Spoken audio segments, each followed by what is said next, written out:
My name's Scott Hammond. I'm from Blacklick, Ohio. I'm a Torker fanatic and a Torker collector. I have a bunch of them. I love them.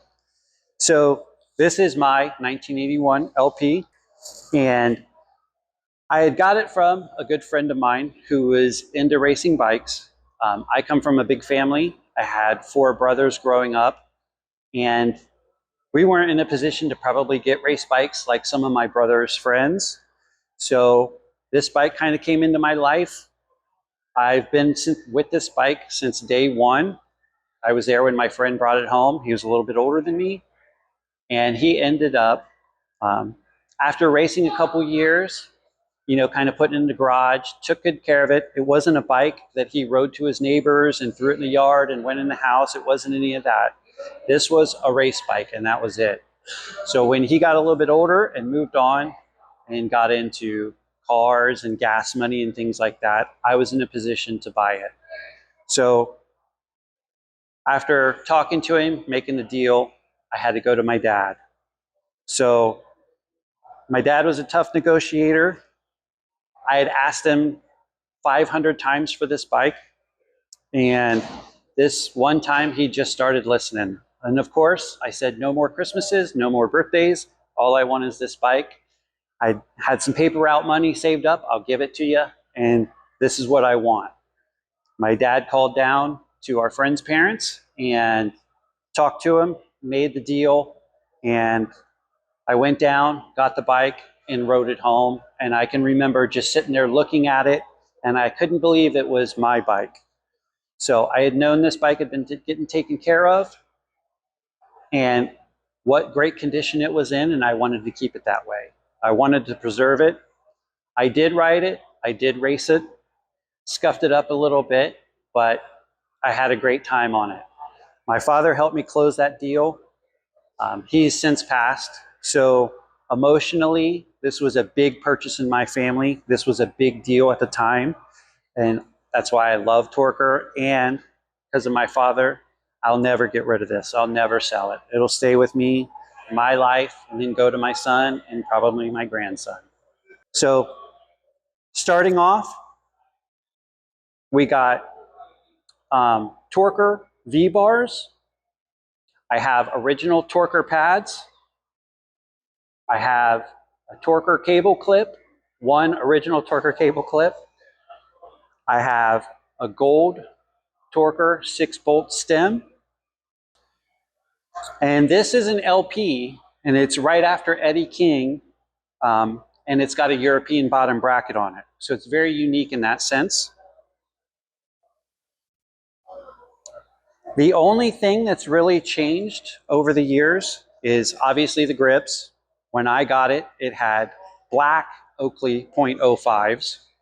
So I upgraded and did the yellow and the brake cable. Other than that, everything is original to when I bought it back in 1987. So it's got an attic seat clamp. It's got a red uni seat, a Max uni seat cover. I got Shimano 600 cranks,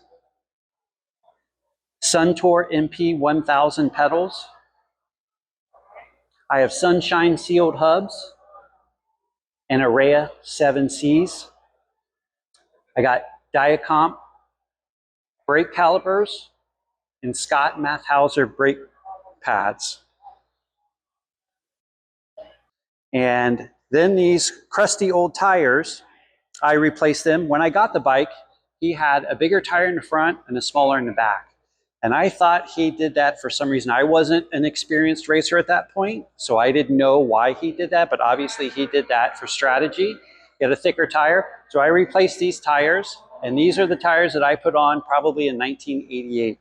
They're a little crusty, maybe petrified, but those are the exact same tires that I kept. Over the years, some things have changed. The attic seat clamp had cracked, so I replaced it with another one. Same thing with the hair trigger brake lever.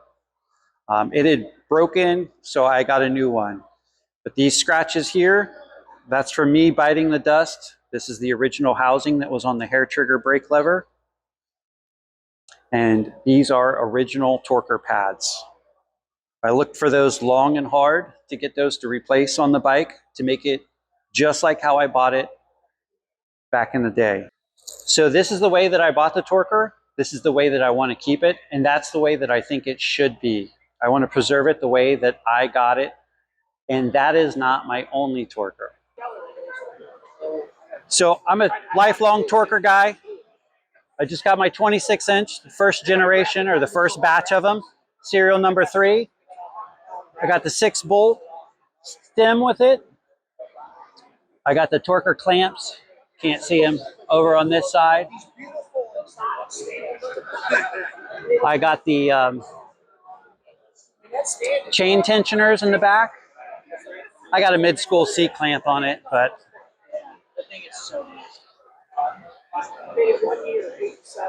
it's a great ride, beautiful bike. I love it. All the kids in the neighborhood look at me. This is my 1980 Torker Flight I got from a one owner, total survivor. I haven't touched it and won't touch it. I'll leave it alone. This is an 82 LP. I tried to make about 4 bikes the same way. The chrome, the 6-bolt stem.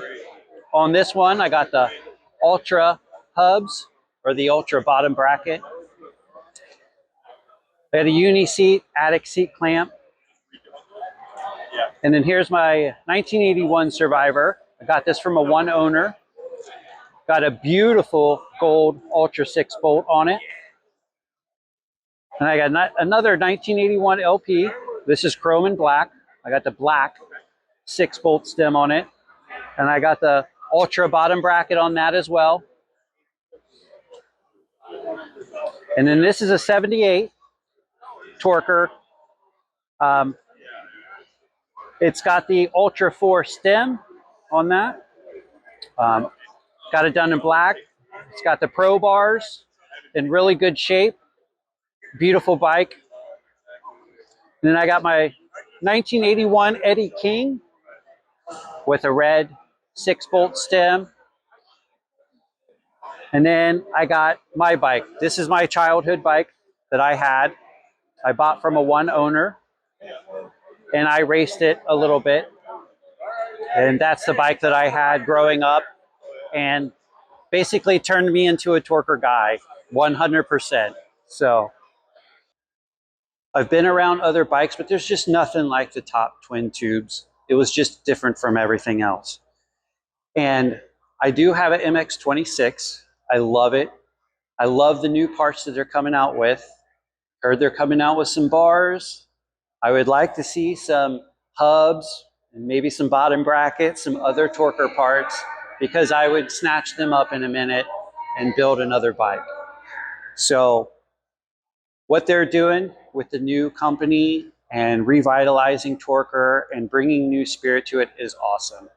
I've been to Dirty Fest twice. I was there when they relaunched it, and I loved every minute of it. It was great to see everybody there. Met a guy from Australia, a couple guys from UK. It was an awesome moment, and I think they're doing an amazing job. The more I look into it, the more I research Bill Ryan, what he's done with Supercross, and now what he's doing with Torker, and the way he explained it to me when I talked to him one-on-one at Dirty Fest. He said, I had a Torker when I was a kid. I loved them. And so that's a connection with everybody who's ever had a Torker or wants a Torker. And you have to root for a guy like that and a new company, and I think they're doing an amazing job.